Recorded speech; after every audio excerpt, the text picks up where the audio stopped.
What is up, guys, and welcome to Pet Talk. Today we're going to be discussing proper pet restraint. So I know a lot of owners get a little bit kind of weary about this, a little uncomfortable, especially when it comes to cutting their pet's nails. That's always scary for everyone. We also have giving pet medication. Anytime your vet tells you you got to give this pill or this liquid, you're like, how? My cat or dog will eat me. And then we also have just typical grooming. So like cleaning their face, brushing their teeth, making sure they look all snazzy dazzy. We all want the best for them. So follow me along today and I will help y'all how I can.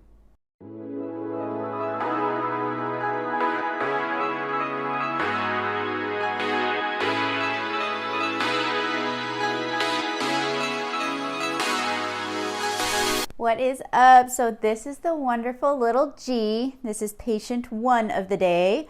Y'all are going to get to see all 4 patients today. He is very cute. He's a little Chihuahua terrier. He was the runt of the litter. He's a lot of fun. He can be a little shithead, but you know, whatever. So first things to do, if you have a smaller dog, they're going to be easier to restrain most of the time. I say most of the time because I know a lot of them can be squirmy. So with him, he's really docile and really chill. First thing I'm going to do, if you're wanting to just pill them, a lot of times pill them, I mean give them medication. You can just hold them like this if you have someone else in your household. That way it's easier for them to open their mouth and you can hold down his front paws like so. Easy peasy.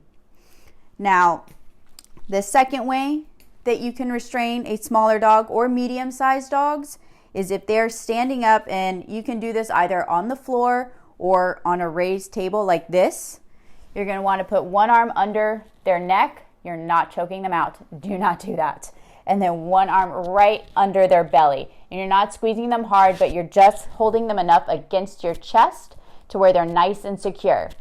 Keeping your hand like this keeps them from thrashing their head around and possibly injuring themselves, and this one secures their back so they're not hurting their back at all. This gives easy access to whoever is helping you to give medication, or this is also really good for nail trims. Now, another thing you can do if they're a smaller dog, if they're still standing like this, you can just hit one foot out like so, and then secure one hand right under their head and keep it right under your chin. And this way, whoever's helping you trim nails can do that. Now, I can easily trim his nails by myself doing like this, basically coming over, grabbing with my left hand under the paw and spreading out those paws, and then using my other hand with the tool. Hey guys, so now I have our patient 2. This is Jeffrey. Y'all already met him once before. And I'm going to be showing y'all how to restrain cats with him. First subject. So he's really chill, like y'all saw in the last video. If you haven't checked it out, follow the link, do so. So with him, I can hold him just like this if I needed to, and he'd be chill with me doing anything, clearly, as y'all can see.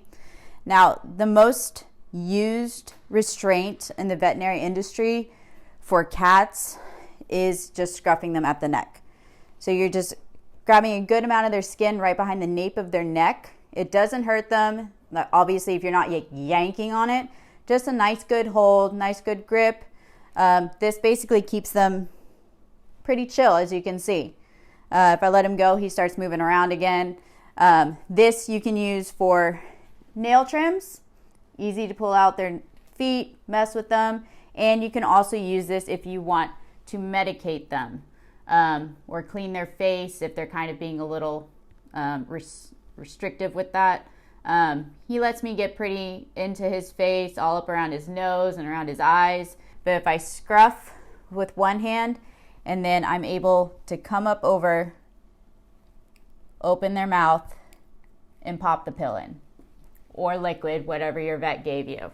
All right, so now we have the beautiful Frankie. She was my first pet out of all the ones today.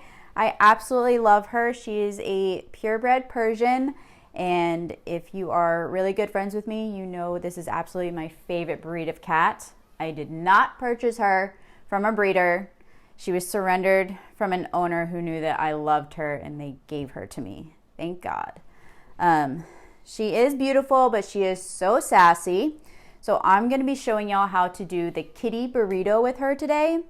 In the veterinary industry, this is one of our most used restraints with fractious or maybe just a little bit disruptive cats.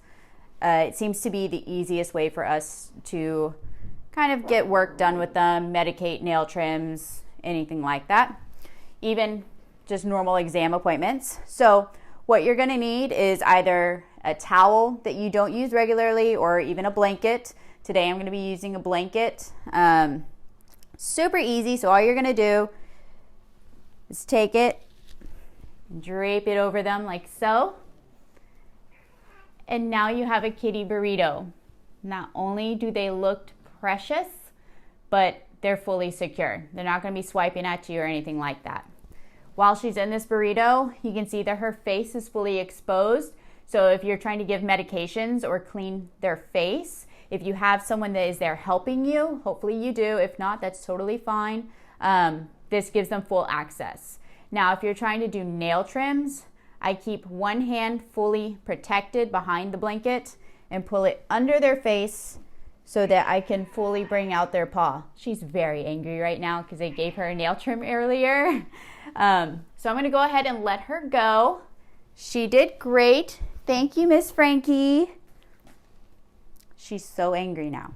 All right, guys. So this is the wonderful DT. He is perfect, and he is my pride and joy. I love him with everything that I am.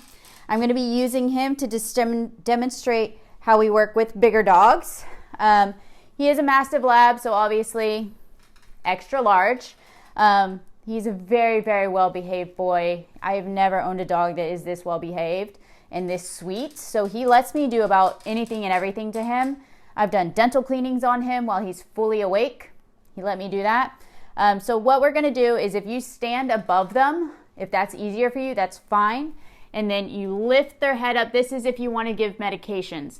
And then you're able to put your hands, your fingers right behind their incisors and slowly pry and open, just like that. You're able to give your medications in and out. Now, if you're wanting to do nail trims, you can easily put one hand securing under their neck, make sure not to choke them, and then slowly lift that one paw up. Easy peasy. And that's if you have someone with you. Another way to restrain them while they're standing like this, just like I was showing y'all on little G, you put one arm under their neck, one arm right under their belly, and you just give them a nice hug. This keeps them from thrashing around, and you're gonna wanna keep your core nice and tight. This way you can clean their face, give medications, give nail trims, all in the same position. And he did perfect. Thank you, Bubba. I love you so much. All right, guys, that's going to wrap it up for today. If you found this information helpful, go ahead, hit that like button, and don't forget to subscribe to the channel. And I'll see y'all next week for some more pet talk.